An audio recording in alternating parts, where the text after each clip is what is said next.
Hey there, Georgie here with Ukraine Matters. In the last video, we talked extensively about the lies that Russians are telling about their frontline advances. So today, we're going to be jumping into the frontline update to see what is the actual situation. And I want to say sorry in advance for the field conditions. I am traveling a little bit right now. Let's begin.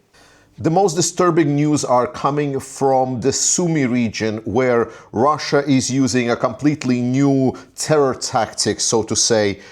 I mean, Russia is a terrorist state, but this time they went really far. What Russians did is they entered the territory of Ukraine around the settlement of Khrabovsky and essentially kidnapped 50 villagers and forcefully moved them to the territory of Russian Federation. This is not the area with any kind of active combat, so to say. Obviously, there is tension. This is still a border with the Russian Federation, but this is not an active direction. This is Sumy region. It's very far away even from the stated Russian goals. Yet Russians just basically walked in, grabbed people that had nothing to do with the war. They are not military, anything else, and just kidnapped there. Another settlement that is in question is the Kharkiv region's Sotinsky Kazachok, where Russians have been active during the last year. And what they have been doing recently is they've launched a small infiltration team, sort of similar to what they did before, but they were stopped very promptly by the Ukrainian drone operators and quickly destroyed. So this was extremely unsuccessful from the Russian side. With regards to Kupiansk, again, massive victory for the armed forces of Ukraine, and I want to glaze them obviously as much as I can just to lift everyone's thoughts up. The most notable thing is that I've mentioned during the week is that Ukrainian armed forces were able to push the Russian drone operators from the western bank to the eastern bank of the Oskil River that flows right over here. So now Russians are forced to fly their drones from further away than they did before. Overall, Ukrainians are still very strong in this area, and they are continuing their operations. With regards to Lyman, there have been some discussions about the Russian offensive in this area. There are certain fights ongoing, and the only thing that I wanted to find out whether or not Lyman is ready for combat. The reports are that evacuation procedures have been completed in the city. Obviously, there are people in Lyman that decided to stay. That's just the nature of how Ukrainians are conducting operations. But overall, we hear that Lyman is being prepared for active defense. So this is what I wanted to hear, and therefore Russians could expect a very difficult combat in this area. A little bit less pleasant news is what happened with Siversk. As I explained in my last frontline update, situation around Siversk was twofold.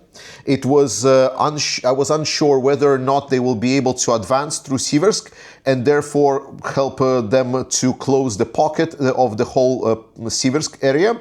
And this is indeed the case. They were able to establish themselves in the western part of Siversk, advance even further, and actually these positions allowed them to essentially capture these areas where Ukrainians pulled out, and now Siversk pocket is no more. Now the next question is, what is going to be the next defense line for Ukrainians? The main goal of Russians in this area is obviously getting to the Sloviansk-Kramatorsk agglomeration of cities, the main bastion inside of Donbas.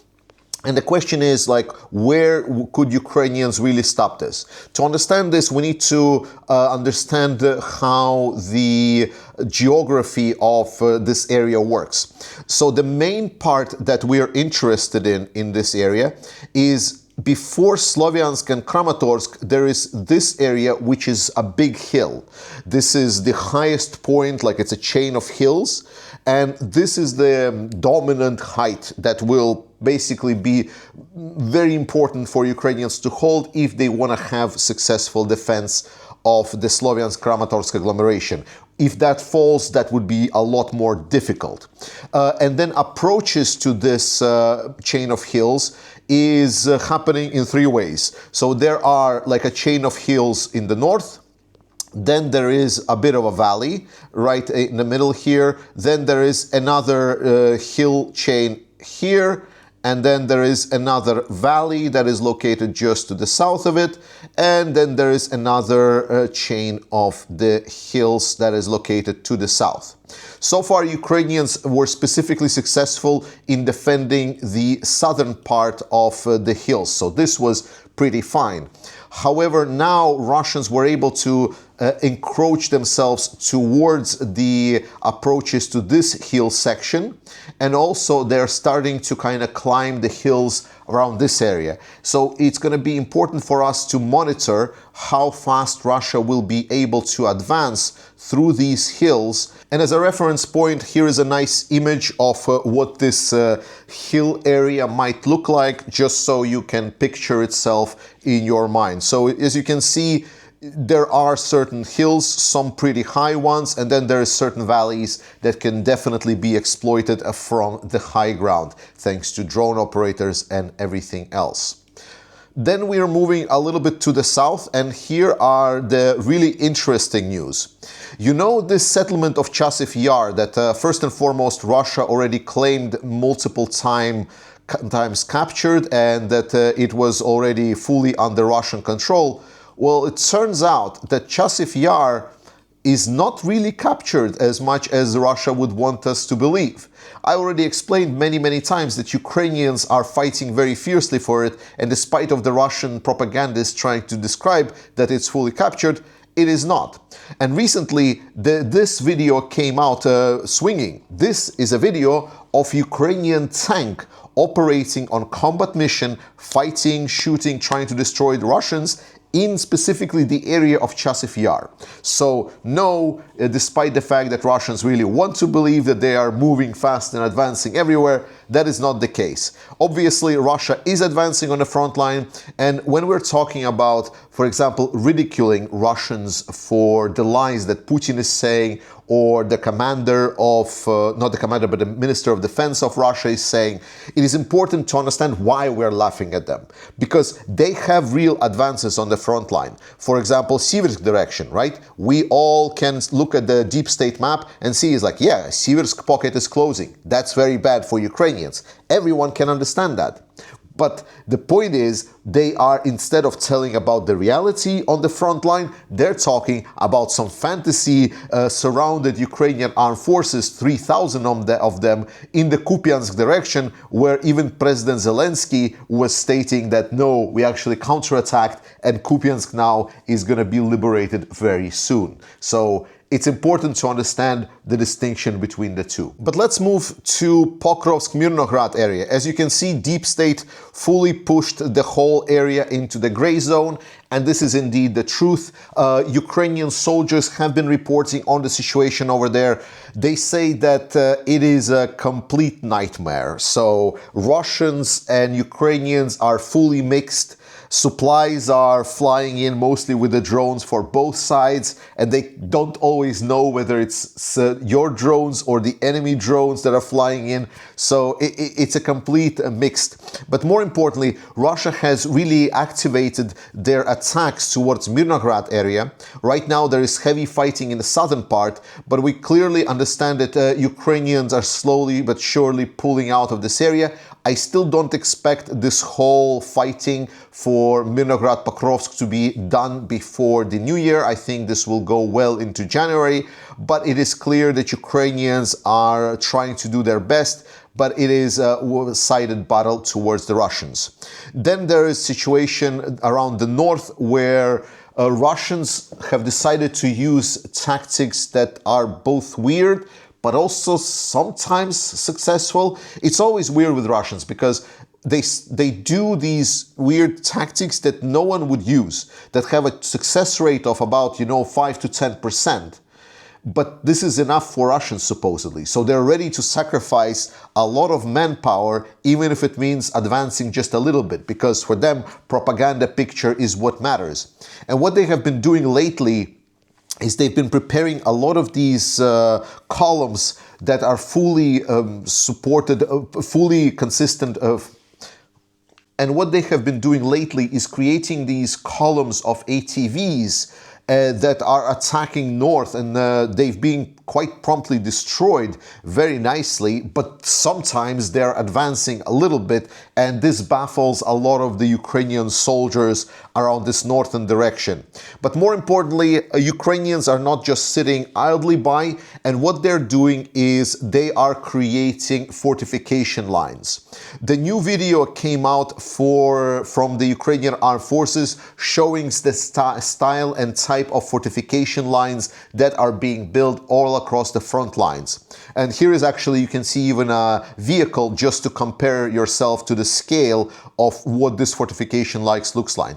And this is happening both around Zaporizhia region, beyond the main active zones right now. This is also being created on the Donbas area, even beyond the Sloviansk-Kramatorsk agglomeration that is there. So the point of the matter is, I think, well underscored by this military serviceman of Ukraine when he says that the current type of warfare that is being conducted, these anti-tank ditches specifically are extremely helpful. They are really supportive of the modern type of warfare Ukraine is conducting with the drones, because getting through these anti-tank ditches takes a lot of time, and it exposes a lot of Russians for a very long time, enough for the drone operators to spot them and promptly destroy. So more of these fortification lines needs to be built and are being built. So great news that Ukrainians have finally realized what fortifications are needed for the modern warfare. So far, the war continues. Ukrainians are resisting Russians. Recently approved 90 billion loan to Ukraine is going to be a big support for Ukrainian fighters. And my main interest, obviously, is what Ukraine is doing internally. And recently we had a nice interview from Budanov that specifically addressed some of the internal problems of Ukraine. He underscored the thing that I have been spelling out on this channel for so many times, which is that Ukrainian internal communication to their own society sucks. That specifically efforts in mobilization and explaining why the fighting is needed and why they need to mobilize people have been pretty bad. And finally, we have someone of the official caliber from Ukraine that is fully in agreement with me. And Budanov basically stated that right now, the whole media campaign that Ukrainians have been doing internally to Ukrainians to explain the mobilization have been a complete and total failure. He also underscores that everyone was just blaming Russians, but actually Russians don't have that much influence in the media space of Ukraine. It was just botched from the government of Ukraine. I hope that these words will not go unnoticed, and that there will be improvements in communication within Ukraine, because to be honest, Ukrainians can do a lot more if they just do an internal review of errors. It's very necessary. And to finish on a very positive note, we have a new description of the Russian Marine Corps. They're using the tanks, and you know that this is Marine Corps because they're using marine shipping containers to camouflage their tanks. No one would ever notice that something is wrong here. Guys, Russians are forced to basically put shipping containers as armor on their tanks, and this is all thanks to you and support for Ukraine, because we are helping Ukrainian armed forces get more drones, more fighting capabilities, and I want to do even more in this channel, and I will call on everyone in this community to please participate in our fundraiser to get Ukrainians the drones they need to turn more Russian tanks in just stationary ship containers at best, or at least scrap metal, so we can use it for some nice metal projects after the war. And if you're in the United States, you can always participate by getting yourself some sparkling wine from Ukrainian Bakhmut before it was captured. The importer has agreed with us that parts of the proceeds from the sales will go to the fundraiser for Ukraine. So support Ukraine, trust in Ukrainian armed forces. I love you. Slava Ukraini, and I will see you next time.